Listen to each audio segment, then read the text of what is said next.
오늘 성경 말씀 가운데 좀 부럽기도 하고 또 어찌 생각하면 너무나 높게만 느껴지는 한 가지의 교훈이 있죠.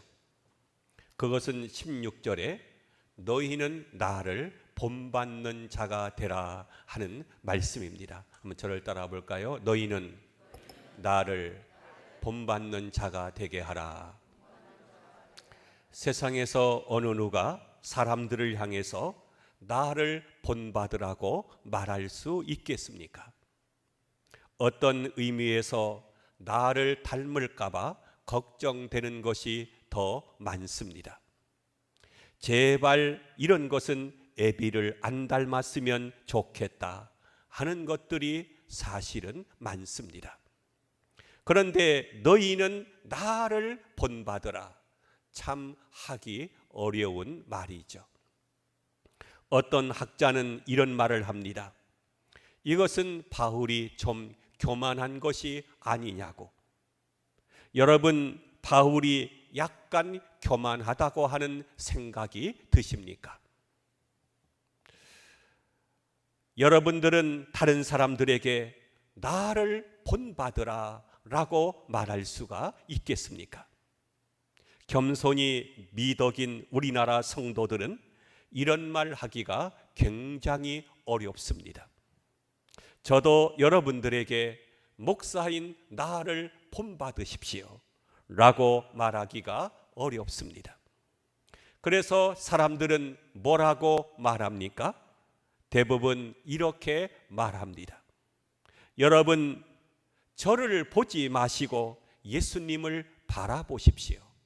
하나님을 바라보세요 라고 말합니다. 우리는 말씀대로 사는 것이 자신이 없기 때문에 나를 보지 말고 하나님을 보라 라고 말합니다. 그러나 한번 깊이 생각해 보십시오. 나를 본받으라고 할 수 없으면 아무도 가르칠 수 없습니다. 그런 교육은 참 교육이 될 수가 없습니다. 좀 더 나아가서 그런 전도는 전도가 되지 않습니다. 우리는 흔히 말하기를 하나님 보고 예수 믿는 것이지 사람 보고 예수 믿으면 안 된다고 말합니다. 물론 하나님 보고 예수 믿는 것이지 사람 보고 믿는 것은 아닙니다. 하지만 세상 사람들은 사람을 통해서 하나님을 봅니다. 경건하고 진실된 그리스도인을 통해서 예수를 믿게 되는 것입니다. 그래서 이런 유명한 이야기가 있습니다. 일생을 통해서 그 언제라도 위대한 그리스도인을 만난 후에야 참 그리스도인이 된다. 여기서 위대한 그리스도인이란 온전한 사람, 허물이 없는 사람을 말하는 것이 아닙니다. 그러나 어느 순간에 나도 저분처럼 되어 보았으면 좋겠다. 세상에 저런 분도 다 있구나. 저렇게 훌륭한 분도 있구나. 저렇게 잘 믿는 분도 있구나. 이렇게 가슴이 뜨거워지고 마음 가운데 깊은 감동과 감격을 받게 됩니다. 이런 일이 있고서야 예수를 믿을 수 있습니다. 바른 신앙에 들어갈 수가 있는 것입니다. 반대로 생각을 해보겠습니다. 예수 믿는 사람들은 하나같이 마음에 안 들어.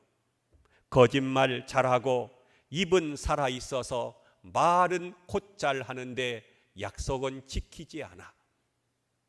거기다가 뻔뻔하기까지 해. 예수쟁이들을 보면 소화가 안 돼. 교회라는 데 가봐야 마음만 뒤틀려. 여러분, 이렇게 느껴진다고 하면 그 사람이 예수 믿겠습니까?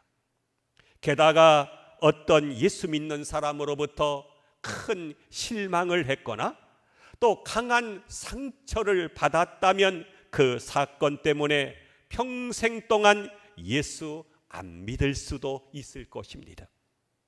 우리는 여기서 신앙생활의 본을 보이는 것이 얼마나 중요한 것인가를 깨닫게 됩니다. 가르치는 사람이 아무리 지식이 뛰어나고 말을 잘한다고 해도 본이 되지 못하면 아무런 소용이 없습니다. 따라서 가르치는 사람은 무엇을 가르치기 전에 먼저 자신의 행동이 본이 되어야 할 것입니다.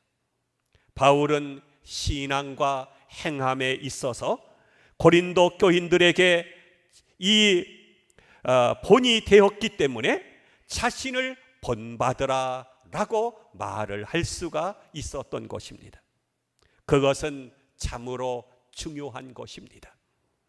그래서 우리는 생각해야 됩니다. 성도는 돌아다니는 성경책이다. 그 다음으로 중요한 것은 교회에서 늘 앞장서서 일을 하는 분들입니다. 교회라고 해서 온 교인들이 다 열심을 내는 것은 아니거든요. 10분의 1이다. 저는 언제나 그런 생각을 합니다. 우리 교회의 교인이 1000명이면 100명, 500명이면 50명, 이분들이 진짜 열심을 내고 있는 교인들입니다. 헌금을 하나, 봉사를 하나, 무엇을 하든지 그분들이 교회를 이끌어가는 것이지 나머지 분들은 줄레줄레 따라가는 것입니다. 새벽 기도도 보면 일반적으로 교인의 10분의 1 정도가 나옵니다. 그러므로 지금 앞장서서 일하고 뛰는 그런 분들이 얼마나 또 어떻게 그리스도인답게 사느냐, 이것이 중요한 것입니다. 쉽게 예를 들어보겠습니다. 우리 교회 주차장에서 차량을 안내하는 분들이 있습니다. 그들은 교회의 얼굴과도 같습니다. 새가족이 교회에 나오면서 처음으로 얼굴을 대면하게 되는 분들입니다. 그런 분 한 사람 한 사람의 표정에 따라서 새가족이 계속해서 교회에 나올 수도 있고 안 나올 수도 있는 것입니다.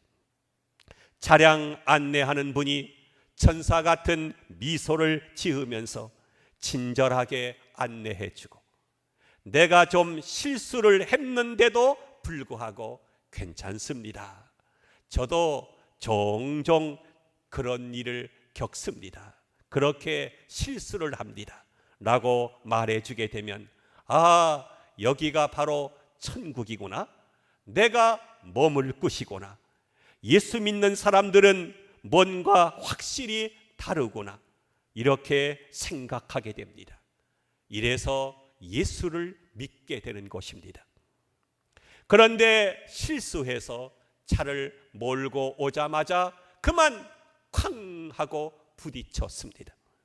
그러자 화가 나가지고 서로가 얼굴을 붉히면서 이놈 저놈 이년 저년 이렇게 싸웠다고 생각을 하십시다. 그러면 이 일은 다 끝난 것입니다. 그 사람이 그 교회에 다시 나올까요? 어쩌면 일평생 동안 예수를 안 믿을 수도 있을 것입니다. 그렇지 않습니까? 얼마나 중요하고 심각한 일인지 모르는 것입니다. 얼마 전 우리 교회에서 은퇴 목사님과 사모님을 모셨습니다. 서울에서뿐만 아니라 포천에서도 오셨습니다. 정성껏 대접했습니다. 선물도 드렸습니다. 나중에 목사님들이 제게 하는 인사가 뭐냐 하면, 대접도 잘 받았지만 안내하는 분들이 참 친절합디다 하는 인사를 합니다. 얼굴에 환하게 미소를 띄우면서 즐거운 마음으로 봉사를 하는데, 그래서 사람들은 아하, 이 교회에 사랑이 많구나, 또 오고 싶구나, 나는 그러한 감격을 가지고 돌아가게 되는 것입니다. 이것을 우리는 생각해야 하는 것이죠. 본받게 하려면 내가 먼저 본을 보여야 합니다. 본받으라는 말을 할 수 있느냐 없느냐, 이것이 중요한 것이 아닙니다. 먼저 사람들에게 본을 보여야 하는 것입니다. 본을 보이면 자연스럽게 따라오게 되어 있습니다. 너희는 나를 본받는 자가 되라. 참 하기 어려운 말입니다마는 진실된 말입니다. 바울은 고린도 교회의 교인들을 향해서 너희는 이러한 교인들이 되었으면 좋겠다, 이러한 그리스도인들이 되어다오 하는 간절한 마음을 가지고 있었던 것입니다. 그런데 이러한 사람이 되어달라고 할 때는 뭔가 모델을 보여주어야 합니다. 그래야 나를 본받으라고 말할 수가 있는 것이죠. 나를 본받으라, 바울은 자기를 모델로 내어놓습니다.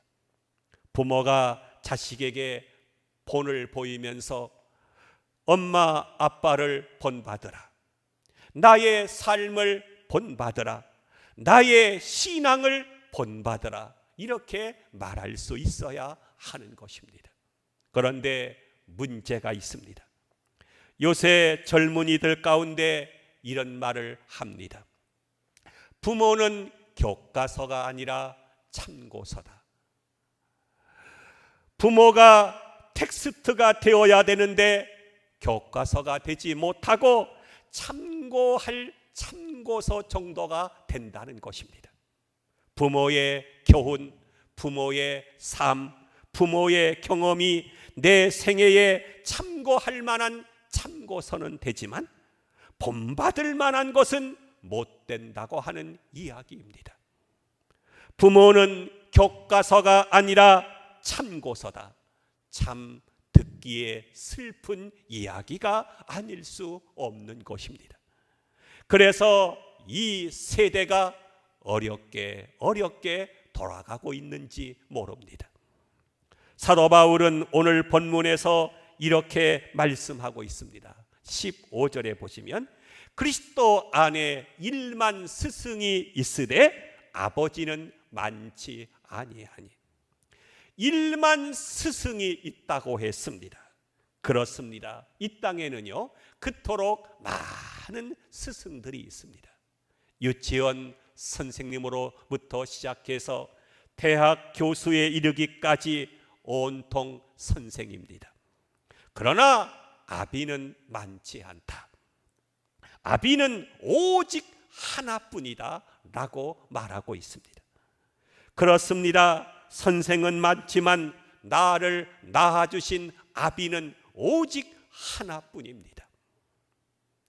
여기에 스승이라고 하는 말은 헬라 말로 파이다고구스라고 말합니다.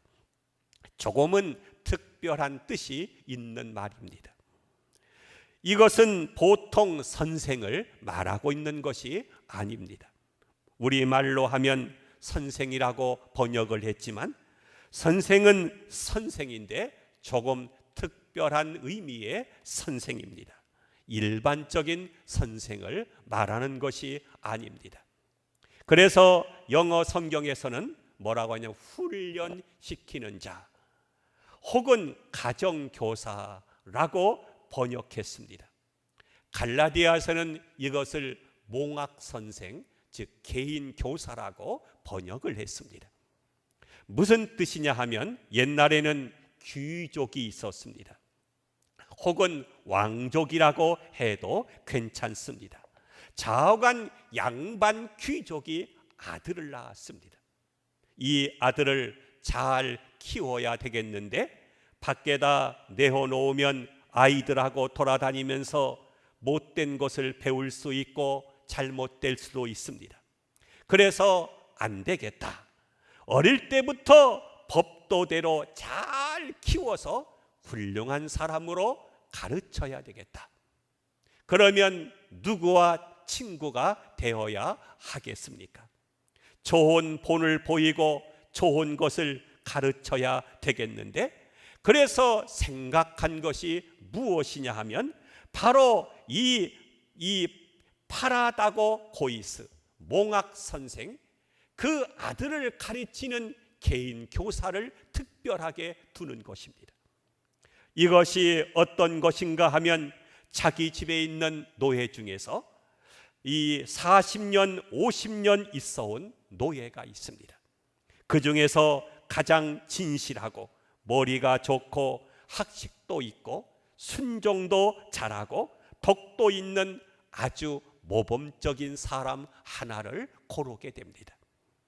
마치 아브라함에게 있었던 종과 같은 그런 노예를 딱 골라서 자네는 이제부터 다른 일은 하지 말고 내 아들만 가르쳐 주게라고 말합니다. 이 사람은 이제부터 더 공부를 많이 하면서 이 아이와 함께 지내게 됩니다. 아이와 함께 지내면서 하나하나 가르칩니다. 아침에는 몇 시에 일어나야 합니다. 저녁에는 몇 시에 잠을 자야 됩니다. 공부는 이렇게 하는 것입니다. 학교 갈 때 데리고 갑니다. 돌아올 때도 데리고 옵니다. 그래서 법도를 하나씩 가르칩니다. 말을 가르치고 가정의 모든 가풍을 가르칩니다. 너는 앞으로 커서 왕이 될 것이니 지금부터 이렇게 해야 된다고 가르치는 것입니다. 이것이 바로 여기 성경에 나오는 스승이라고 하는 말입니다. 그러니까 그로부터 도덕률을 배우고 법도를 배우고 예절을 배우게 됩니다.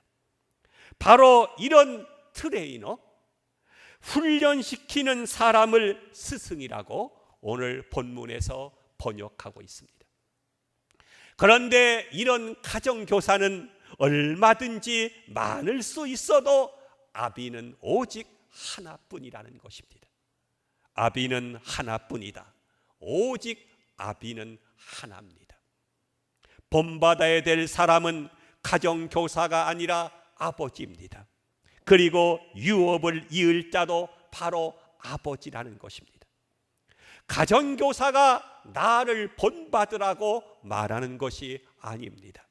당신의 아버지를 닮으세요. 아버지는 훌륭한 분이십니다. 아버지의 이러한 점을 본받으세요. 아버지의 용기와 지혜를 배우세요 라고 가르치는 것입니다. 이렇게 해서 가정의 전통과 덕과 명예를 이어나가게 되는 것입니다. 그런데 우리는 자녀들에게 어떻게 말합니까? 이렇게 말했으면 좋겠습니다. 어머니가 아이들을 가르치면서 너의 아버지는 참 훌륭한 분이다. 돈은 잘 못 벌어도 참으로 진실한 분이시다. 어떤 때는 좀 화를 내는 것 같아도 그것은 아버지가 속상해서 그러시는 것이지 너희 아버지의 본 마음은 그러한 것이 아니다. 너의 아버지는 참 훌륭한 분이다. 너도 결혼할 때 아버지와 같은 분을 만났으면 좋겠다. 이렇게 말해야 집안이 바로 서겠는데 꼭 못할 만만 골라서 하는 사람들이 있습니다. 제발 네 애비 닮지 말라. 네 애비 같은 남자 만날까 지금부터 걱정이 된다. 이래서야 어찌 그 집안이 제대로 서겠습니까? 오늘 성경에서 가정교사는 전적으로 아버지 쪽을 향하고 있습니다. 아이들이 아버지를 존경하도록 가르치는 것입니다. 그래서 유대인들은 주일날 교회에 갔다 오면 자녀를 앉혀놓고 아버지가 성경을 가르치고 율법을 가르칩니다. 우리처럼 학원 가라고 말하지 않습니다. 부모가 주의를 범하면서 자녀들에게는 신앙생활을 잘 하라고 말할 수는 없지 않습니까? 부모가 먼저 신앙의 본을 보이면서 자녀들을 가르쳐야 합니다. 그런데 솔직하게 부모된 입장에서 자녀들에게 나만큼 신앙생활을 하라고 자신 있게 말할 부모는 그렇게 많지 않습니다. 이제 하나 더 생각할 중요한 것이 있습니다. 어떻게 해야 본을 받겠습니까? 본 받는 길이 어디에 있다고 생각하십니까? 그것은 달리 있지 않습니다. 존경하면 본 받습니다. 그리고 사랑하면 본 받게 됩니다. 사랑하고 존경하면 어느 사이에 나도 모르게 그 사람을 따라가게 됩니다. 본받게 되는 것입니다. 가만히 보면 존경하는 사람의 옷 입는 것도 따라가고 말하는 것도 따라가게 되고 행동도 따라가고 다 따라가게 되어 있습니다. 본받는 데는 별도의 노력이 필요하지 않습니다. 사랑하고 존경하면 자연히 본받게 되는 것입니다. 어느 초등학교 교장 선생님이 은퇴하면서 했던 마지막 인사말이 기억이 납니다. 내가 이 교단에서 40년을 보냈습니다.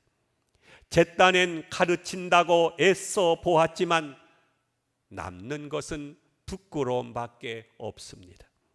언젠가 반드시 나를 닮으라는 말을 할 수 있었으면 했는데 본받으라는 말 한마디 제대로 못한 채 부끄러운 마음을 가지고 정든 교단을 떠나게 되었습니다 라고 말씀을 하는 것입니다. 그러면 바울은 어떻게 고린도 교인들을 향해서 단호하게 나를 본받으라 이렇게 말할 수 있었을까요? 그것은 바울이 먼저 그리스도를 본받았기 때문입니다. 고린도전서 11장 1절에 보면 이렇게 말씀하죠. 내가 그리스도를 본받는 것 같이 너희는 나를 본받는 자가 되라 라고 말했습니다. 교회에서 괜찮아 보이는 중직자들이 사회에서 지탄받는 경우가 종종 있습니다. 심지어 훌륭한 목회자도 세상에서 비판을 받는 경우가 있습니다. 바울이 본받았던 예수님, 우리들도 본받아 살기를 바랍니다. 그리고 내가 그리스도를 본받은 것처럼 너희들도 나를 본받으라고 이렇게 바울처럼 당당하게 말하면서 살아가는 우리 모두가 되어지기를 주님의 이름으로 부탁하며 축원함을 드립니다.